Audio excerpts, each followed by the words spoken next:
Hi guys, so it is 4:55 a.m. I just suddenly woke up from my slumber and couldn't fall back asleep and thought that I can make an update video into the state of my life currently and documenting my professional development and personal development on this channel.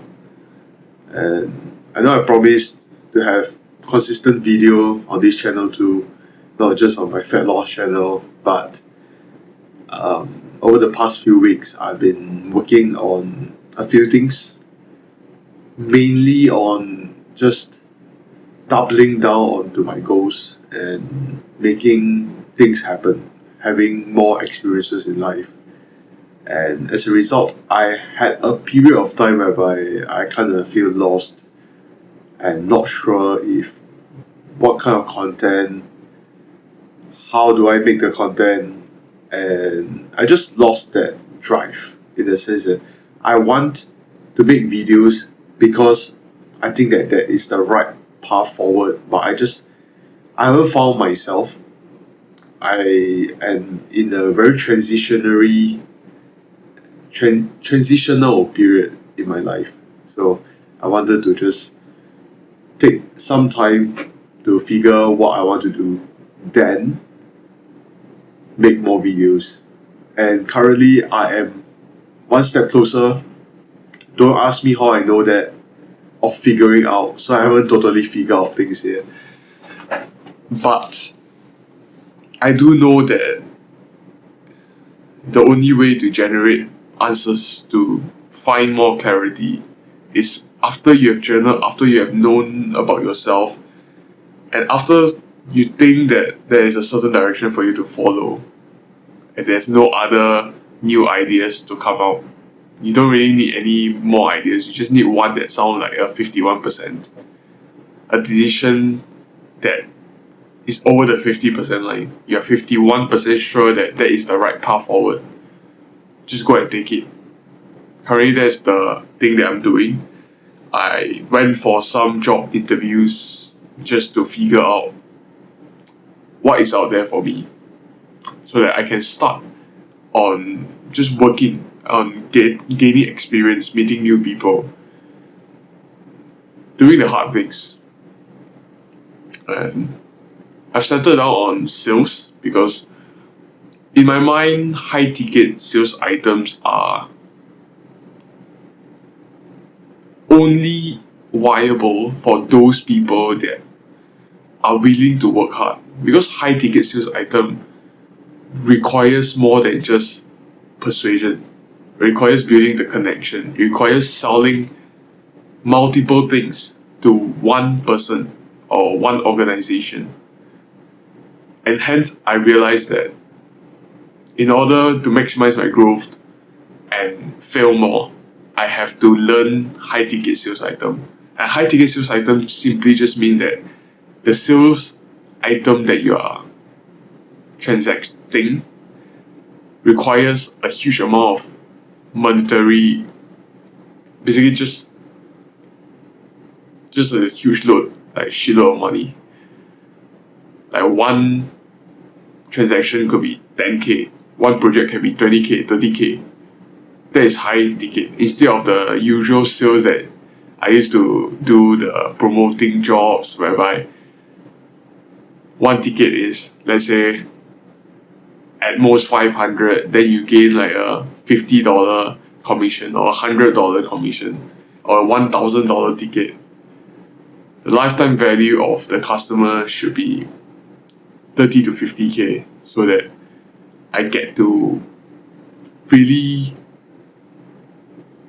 focus on the things that the customer need and be of service.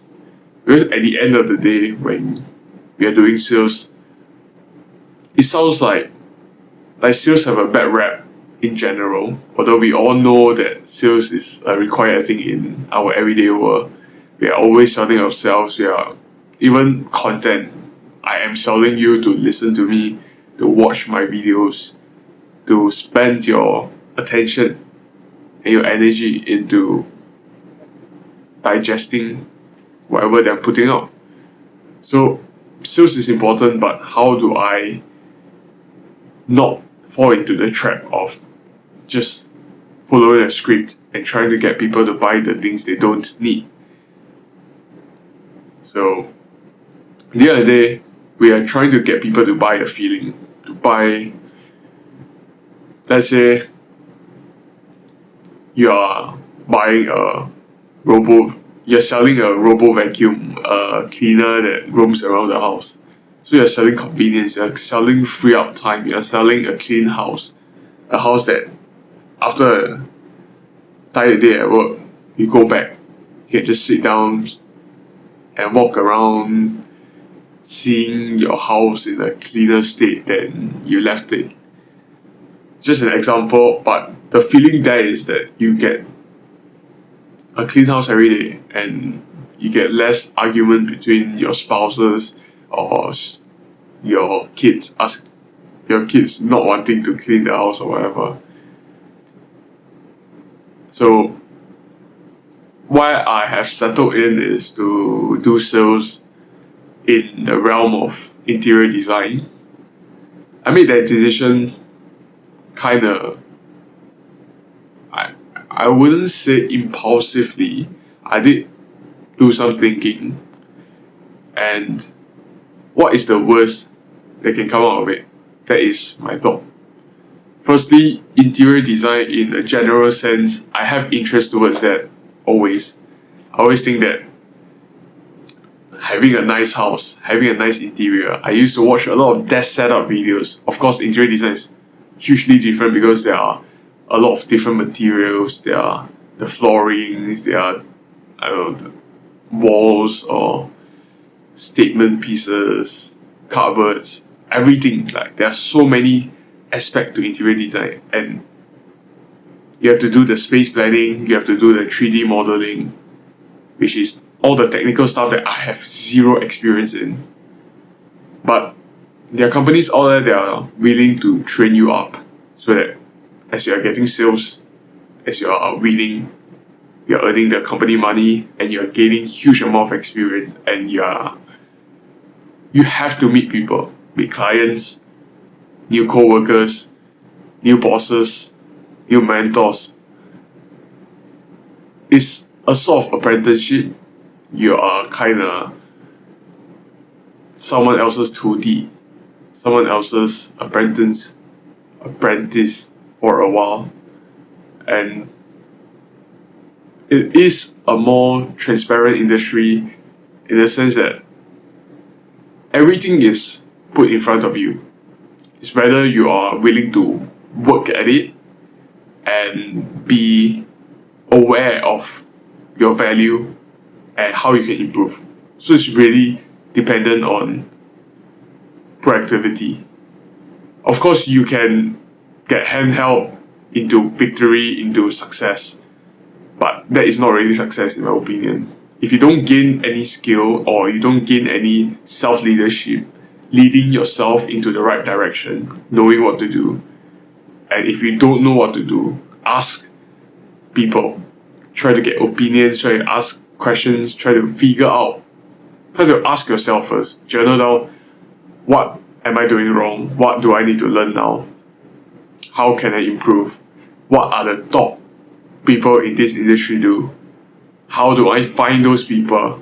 Are there books out there? Are reading books even worth it? These are like the questions that I already can think of, and I'm probably gonna journal in a while before I go back to bed. So it's just to journal my thought process, document. It's kind of like a podcast, a solo podcast. And I think apart from talking about what I can learn from interior design, it also relates to my love life. I'm still single after 23 years. I used to be fat in 2021, so although saying that I am single still, never had a proper relationship until 23 sounds bad on paper, But I have to reassure myself that I am on the right path. I am attracting the person that is able to embark on this journey together with me. And the process won't be easy because I was so fucked up. I was so fat, so useless. Maybe not useless, but I was so fat and just avoidant of reality, just harming myself and the people around me, sitting at a similar position as now, playing computer games, watching pornography, binging everything under the world, Netflix shows, food, junk food or proper food, just binging, just eating my feelings away. And now I'm doing more. And I wouldn't say that I am maybe top 1% yet, getting there. And if I want to play the status game, if I want to compare with people left and right, where are they, where am I? In a more objective sense, I might not be there. But in the directional sense, I think I'm not far. I've learned that we all die one day. We will be gone. It's what we do in this lifetime that matters. And playing too much of a status game could mean that the fun start to dissipate, because any game can be fun if you learn how to play it properly. But once you are too indulgent and you rely on it to get the sense of achievement, of self, or fulfillment, then there are always people out there that is better than you. So the only thing you can do is play the game in a way that you get to play and just enjoy the process instead of setting the goal that you want to win one day. And I think for me, more importantly than trying to gain status fast, is to really know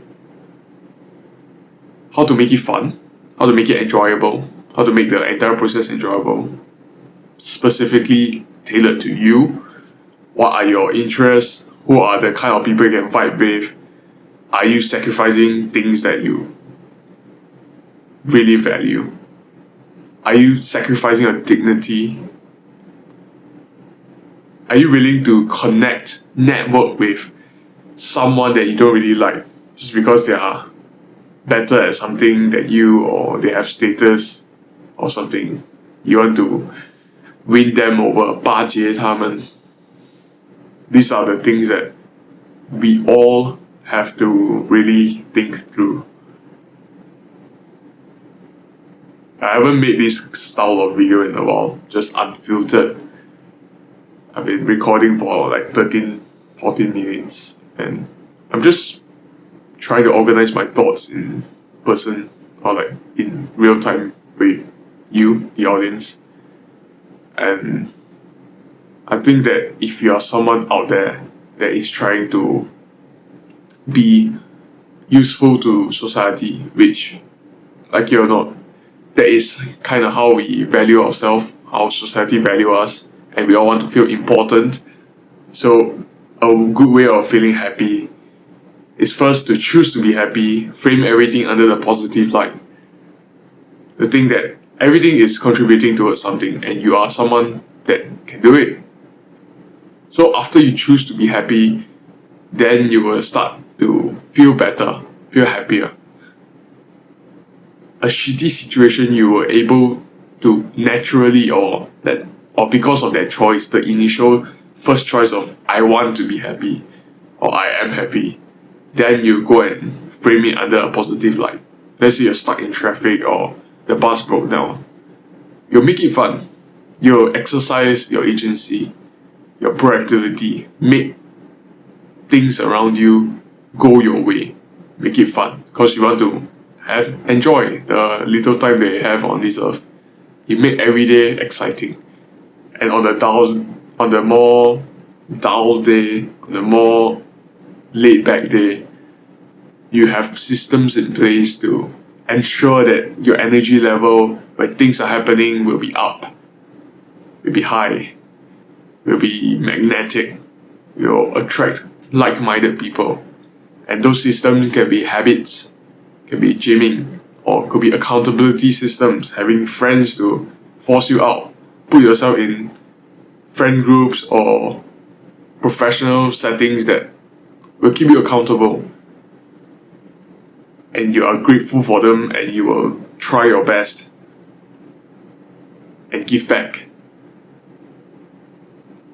Put yourself in maybe religious setting, a sense of community, so that naturally when you're in a community you won't want to fall back. You want to go back into ruts. That's one of the things that I thought about. Like, my mother always asked me, will you go back into that version of you last time? Will you become fat again? I tell her it's almost impossible. I know the things that got me there, and I know the things that got me out of there. Knowing those and experiencing those, having the skill to gain the knowledge to get out of those and actually doing it, it just means that not only will not I fall back into those ruts, as long as my brain don't get damaged by anything, touch wood, which I am doing boxing, a lot of head damage, brain damage. I think I felt concussed a few times. Even made a video on my other channel last time about my boxing, my sparring experience. Okay, steering back into the main topic, which is falling back into ruts. There will still be ruts. There's always gonna be ruts. Same thing about relationships. Although I haven't been in a relationship, but I know that there's no perfect relationship whereby you don't fight or whatever. It's just how you deal with the fights, how you communicate, whether you want to repair the relationship and strengthen it, whether you want to make it anti-fragile. That is the attitude, the mindset that makes it anti-fragile. Anti-fragility, as we all know, is different from just being robust. It's the opposite of fragile. Robust is not the opposite of fragile, because a fragile thing is easily broken. A robust thing is not easily broken. An anti-fragile thing wants it to be broken so that it can become stronger. These are our muscles. It needs to be broken down. Then with proper nutrition, it will grow stronger. Our health, our immune system. We fall sick, we develop the antibodies, become stronger, and we can be more resistant to different kind of viruses. Is that how you say the plural of virus? So I just think that this is an important concept for everyone to think about. And for people out there that is still falling into ruts, I think this is like a season of ruts, because I've seen a lot of people saying they've fallen off self-improvement, they are not motivated, and a lot of things. But they really have to think about their life in a totality sense, whereby you need to figure out what you really want, and how you get there is very important. I think that is something that people just stop thinking about. They just see the self-improvement YouTuber giving them like the highlights, the reels of self-improvement, and they think that they need to be like that all the time. And they don't even know what they're doing that for. Like, if you keep asking them why, they'll give you the one-size-fits-all answer. Like I think I gave a lot last time, because that was very limited. My knowledge was limited to, from the outside world, people tell me that I have to be healthy, I have to be good looking, I have to have a partner that I want, I have to get proper real sex instead of just watching porn all the time. It sounds right, but is that really what you deep down yearn for, what you desire? And if it is, why is that so? And whether you want to succumb to that desire, whether it's worth it. Because everything has a price. For me, I want love, I want a relationship, an intimate relationship, a sexual relationship that is fulfilling, that one day can germinate into a partnership, a friendship that is beneficial to cultivate the growth and development of my child, so that I can have stronger bloodlines, because that will be my legacy, that will be my name. That will make me feel important in this world, because that will be what I leave behind. And to do that, I also need to be a good role model, and that means that when no one is watching, when I'm in my own room, when I can do negative things that get me instant pleasure, will I want my kid to model that energy, that self-talk? And if I am the person that I say I am, and I tell my kids that I am this person, I won't feel the guilt that I am lying. I won't feel the shame that I am someone that I am not. I say that I'm someone that I'm not. So it really forces, like, having kids are like the best way to keep yourself accountable to your own actions, to your own moral values, your character traits. And having a partner is a part of the process and takes work. I guess that kind of finishes my thought vomiting session for this video. I made this video before last time, and I want to keep making this because it's just a podcast. It's just me speaking into the camera, and it's a more unfiltered, like, literally I got no script. I start recording without thinking about what to talk about. But I think that it's the best way for me to look back next time and have like a snapshot, a version of my mind.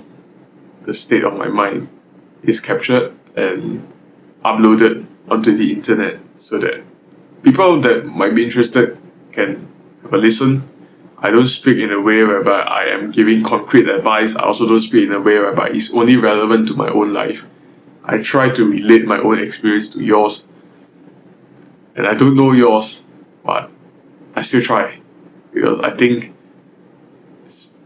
the way I receive the most help is through people talking in this way.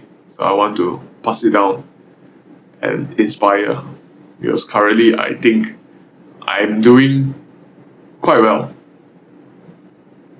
I don't want to jinx it. I mean, I'm doing well in the sense that I kind of just have to do things. I kind of have to just figure more things out. I put myself in the situation where I get to do more things and I get to experience hardship. Even the podcast, Worthless Wisdom, there's so many things that I still have to do to improve it, to move into the next stage. I'm doing it in a way where I try to make it fun. I kind of fell off a little bit. I tried kind of, because of like tired from national service and stuff, kind of start to don't like the process of growing it. I just maintaining it, and every time there's dispute or arguments, it just ruins the mood to make it better. But now with more mental bandwidth, I am taking it one step at a time to improving it together with my business partner, my co-host Josiah. I'm not sure if he's gonna be watching this, but I'm just gonna put this here. Leave this in, because this is currently I have my YouTube channel Fat Loss. I'm gonna make videos at least once a week. There's still gonna be weekly uploads for Worthless Wisdom. Not sure if it's gonna stay on Wednesdays only, because I think having a sense of routine is important, but I think staying consistent first every week, that's more important. And make sure that we don't just put out shit that we don't feel proud of. And lastly, the thing that I'm currently doing is just learning sales through interior design. That could change. I could be looking for other opportunities. I probably will still keep my options open whilst I'm learning, because there will be a 3-month training whereby I don't get paid and I don't get opportunities to get leads to like close on myself to get the full commission. So meanwhile, I just need to be my own person, learn, reflect, and go out and do stuff, hang out with my friends, hang out with my family, look out for opportunities to ask people out on dates, talk to strangers, network, be social, be the person that you will respect, be the role model that your kid will look up to, wholeheartedly look up to. And that's all. This is why I even want kids, by the way. Just to maximize my own life. Very selfish, I know, but and to build a legacy. But I think that's the best way. Being selfless in this sense is a very selfish act. And yeah, have a purpose bigger than yourself. Try to give people more than you take. And you will be someone of value, and you will get more experiences, you will get more of the right things. Yeah, that's it. See you in the next video. I gotta do my outro with the very deep Venom voice. Bye.